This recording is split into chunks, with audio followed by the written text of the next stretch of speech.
ওরে বাবা রে, এটা কি? চটঙ্কি তো ভয়ে দৌড় মারছে, আমি কি দৌড় মারবো? না, আমি তো সাহসী, আমি দৌড় মারবো কেন? এই, আমি কিন্তু তোরে ভয় পাই না। তাও বাবা দূরে থাকি, বলা যায় না, গুতা মুতা মেরে দিলে। আরে কুলফি, তুই ওর থেকে দূরে থাক। ও যদি একবার আমাদের গুতা মারে, আমাদের মুতা হয়ে যাবে। আমি ওরে ভয় পাই না। না না না, পাই পাই পাই। আরে সবুজ পাতা খাওয়া যায় না কেন?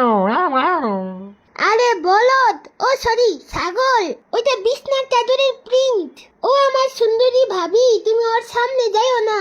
তোমার এত সুন্দর চেহারা রে গুতা মাইরা ফুটা করে দিবে। ওরে বাবা রে, কি বড় বড় সিং বানাইছে। না, এটার সাথে দুশ্মনী করা যাবে না। ওই ছাগল দেখ, আমি এমনি ফুচুক করে পড়া যাই। হি হি হি। এই দেখ, আমার ভাবিও পুচুক করে পড়া গেছে। হি হি হি। আমিও বিড়ালের পেটে পুচুক করে পাড়া দেই। দিমু নাকি পাড়া তোর পেটে? ও মা গো, না বাবা, দূরে গিয়ে বসি।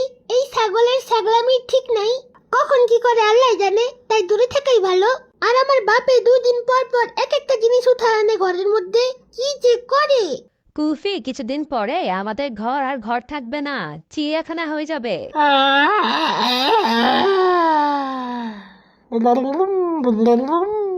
আরে কি করতেছে ও?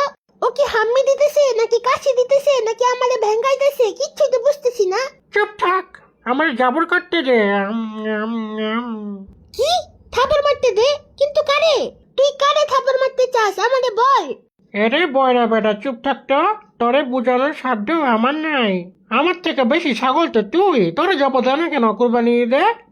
ছাগলে কিনা কয়, পাগলে কিনা খায়।